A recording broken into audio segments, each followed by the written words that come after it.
Alright folks, let's talk about the appearance palette for a minute. The new appearance palette has become much more relevant in this version of Adobe Illustrator.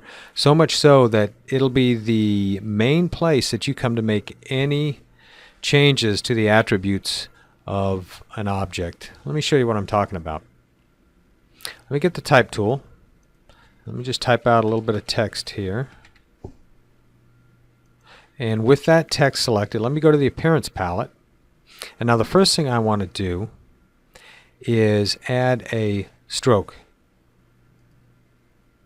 And I'm going to make it a gray stroke. And I'm going to make it 2 points.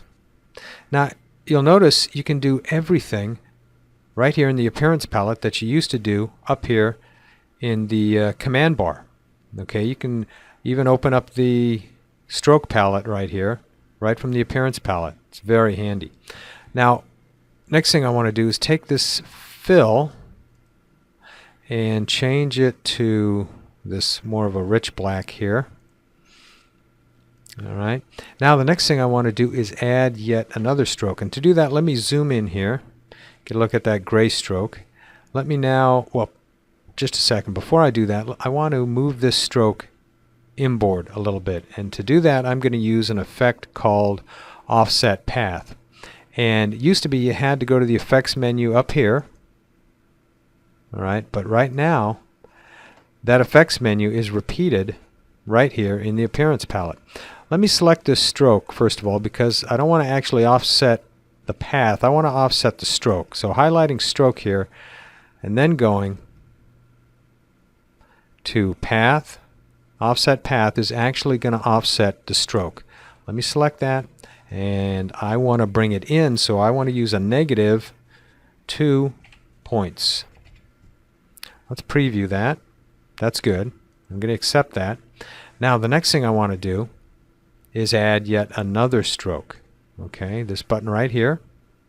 This stroke I want to be white, and I also want to move that stroke in. Now a handy trick to do that is to open up your other stroke here that already has that effect applied, highlight that effect, and then hold down the Alt key. First click, then push the Alt key, and then drag up to this layer right here, to this stroke right here, and it's going to duplicate that effect on this stroke, you can see. But we've got to adjust that stroke. Okay, we have to adjust that offset, but we can do it right here in the appearance palette, folks. Click on here, and let's bring that one in 4 points. Let's preview it. Perfect. Now I have 2 strokes, one offset 2 points in, one offset 4 points in. Very good. All right, we're making progress. The next thing I want to do is add a drop shadow. Once again, right here in the appearance palette. I want to add it to the entire type layer, so highlight type. Go to the effects menu again, stylize, drop shadow. Let's preview it. And you can adjust its attributes. You know, if you want it a little larger, so let's make it a 4-point blur. And let's move it out a little bit. Okay, let's accept that. Let's zoom out and see how that looks. Okay, I like it. Zoom back in. Now let's add one last effect,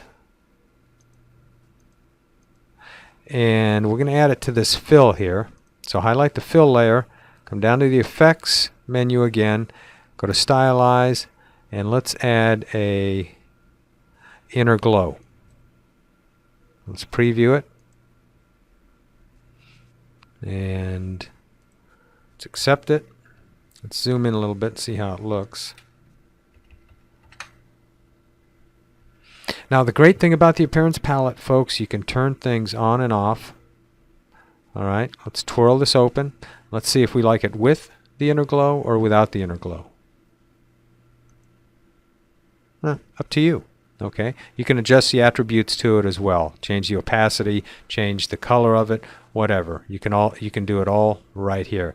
Now the last trick I'd like to show you is duplicating this entire layer by selecting it, holding down the Alt key, and dragging.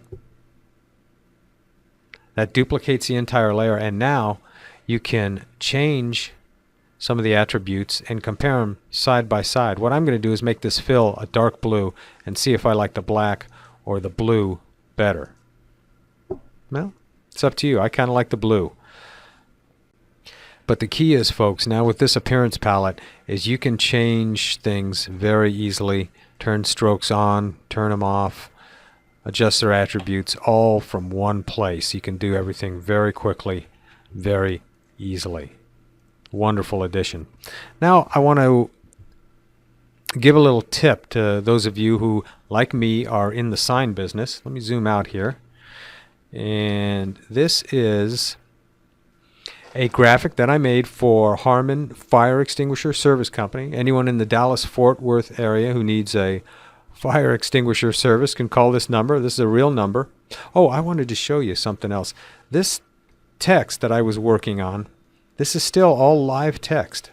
So you can still change, you know, whatever you want to about it.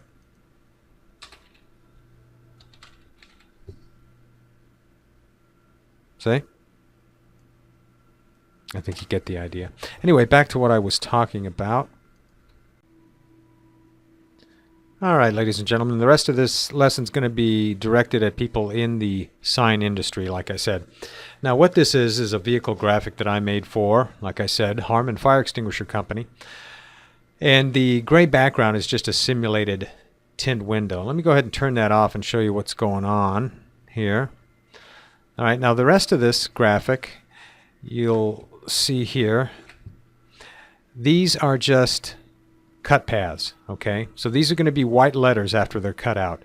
This actual magenta line is let me show you in the swatches palette. Here it is right here. Let me open that up. It's a spot color that I made and named Cut Contour.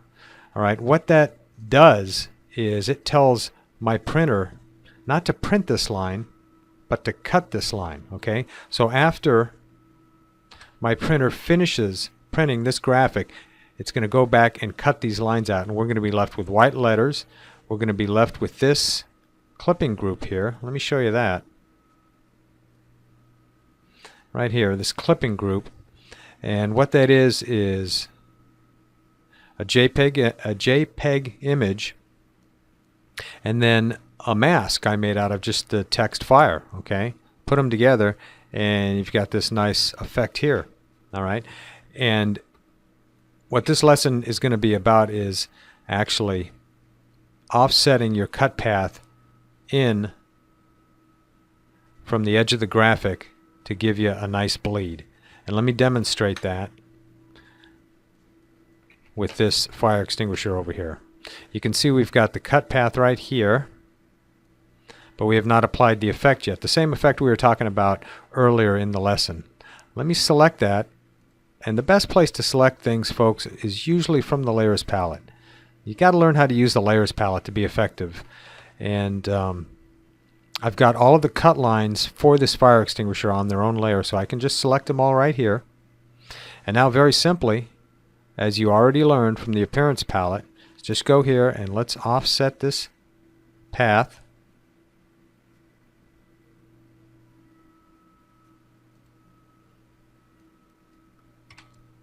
One point. Let's preview it. Looks good. And there you have it. So after it prints this image, the cutter is going to follow this path. It gives me a good 1/72 of an inch of bleed, and it'll come out just fine. And I know it will because I've already done it. So there you have it, folks. The appearance palette in a nutshell, with a little bit of a bonus for those of you in the sign business. Thank you.